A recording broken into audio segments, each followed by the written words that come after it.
ओम नमः शिवाय। हम लोग सुन रहे हैं श्री शिव महापुराण रुद्र संहिता पार्वती खंड अध्याय 18 का आज 5वें दिन का श्लोक और अर्थ पठन। यहाँ पे मैं हर दिन जो शिव पुराण रख रही हूँ प्रथम दिन से श्लोक सहित रख रही हूँ, समय निकाल कर सुनिए। उसके साथ भागवत पुराण और भगवत गीता का एक श्लोक भी रख रही हूँ आपके लिए। यहाँ पे हमने कल सुना था महादेव जी जो है पार्वती माता की सुंदरता का जो वर्णन कर रहे थे, उसको थोड़ा सा मैं रिपीट करूंगी श्लोक से पहले, आज के श्लोक पठन से पहले। चलिए।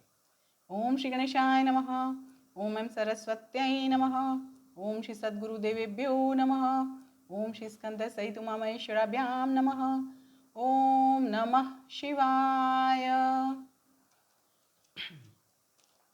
ब्रह्मोवाच।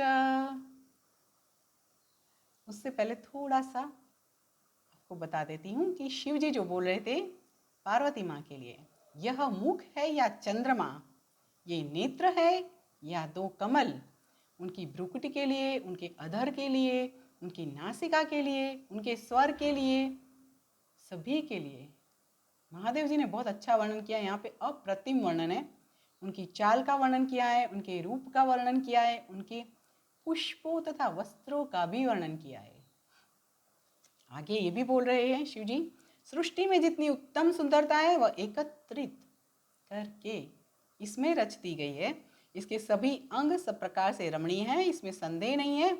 ओहो, अद्भुत रूप वाली यह पार्वती धन्य है। तीनों लोकों में इसके समान सुंदर रूप वाली कोई भी स्त्री नहीं है। अद्भुत अंगों को धारण करने वाली यह लावण्य की निधि है। यह मुनियों को भी मोहने वाली और महासुख को बढ़ाने वाली है। इससे आगे आज का श्लोक पठन। ब्रह्मोवाच।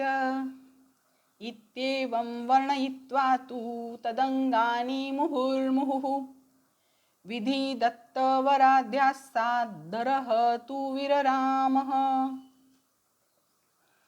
हस्तं वस्त्रान्तरे यावदचलायत शङ्करः स्त्रीस्वभावाच्च सा तत्र लज्जिता दुरतो गता विवृण्वती निजाङ्गानि पश्यन्ती च मुहुर्मुहुः सुवीक्षणैः महामोदात् सुस्मिता बुद्धिशिवा मुने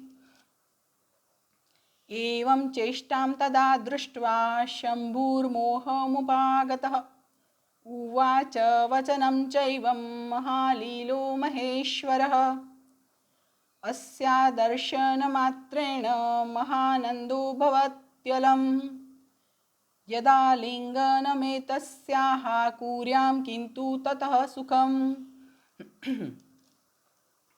क्षणमात्रं विचार्येत्थं सम्पूज्य गिरिजां ततः प्रबुद्धः स महायोगी सुविरक्तो जगाविति किं जातं चरितं चित्रं किमहं मोहमागतः कामेन विकृतश्चाद्य भूत्वापि प्रभुरीश्वरः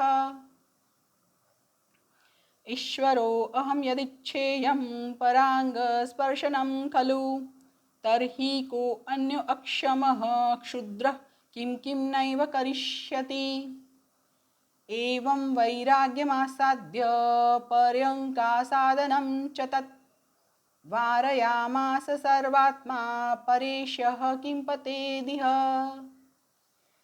श्लोक पठन यहाँ पे पूर्ण हुआ है, अर्थ पठन बता देती हूँ।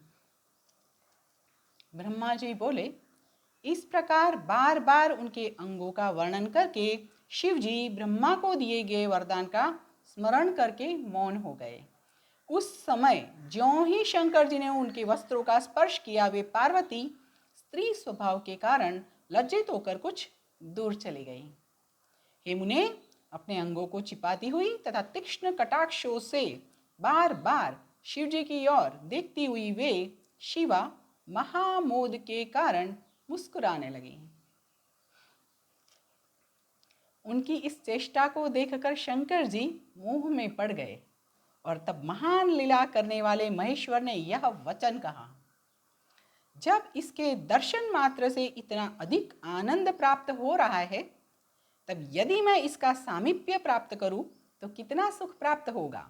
इस प्रकार क्षण भर विचार कर गिरिजा की प्रशंसा करके वे महायोगी बोधयुक्त हुए और विरक्त होकर बोले, यह कैसा विचित्र चरित्र हो गया। क्या मैं मोह को प्राप्त हो गया? प्रभु तथा ईश्वर होकर भी काम के कारण मैं विकार युक्त हो गया। मैं ईश्वर हूं और यदि दूसरे के अंग स्पर्श की मेरी यह इच्छा है तो अन्य अक्षम तथा क्षुद्र पुरुष क्या क्या अनर्थ नहीं करेगा। इस प्रकार वैराग्य भाव को प्राप्त करके उन सर्वात्मा ने पर्यंक एवं आसन का परित्याग कर दिया, क्योंकि क्या परमेश्वर पतित हो सकता है? नहीं हो सकता है। यहाँ पे आपको हमेशा ये ध्यान रखना है कि अपने आप को संयमित रखना है और संयमित रख के आपको आगे लाइफ में चलना है। आज यहाँ पे श्लोक पठन और अर्थ पठन के साथ अध्याय 18 परिपूर्ण हुआ है। इति श्री शिव महापुराणे द्वितीयायां रुद्र संहितायां तृतीये पार्वती खंडे कामकृत विकार वर्णनम नामाष्टादशो अध्यायः। इस प्रकार श्री शिव महापुराण के अंतर्गत द्वितीय रुद्र संहिता के तृतीय पार्वती खंड में कामकृत विकार वर्णन नामक 18वां अध्याय पूर्ण हुआ। कल से चालू होगा 19वां अध्याय। उसमें सुनेंगे भगवान शिव की नेत्र ज्वाला से कामदेव का भस्म होना। सुनते रहें, शेयर अवश्य करें। अभी के लिए मेरी ओर से आप सभी को ओम नमः शिवाय, हर हर महादेव।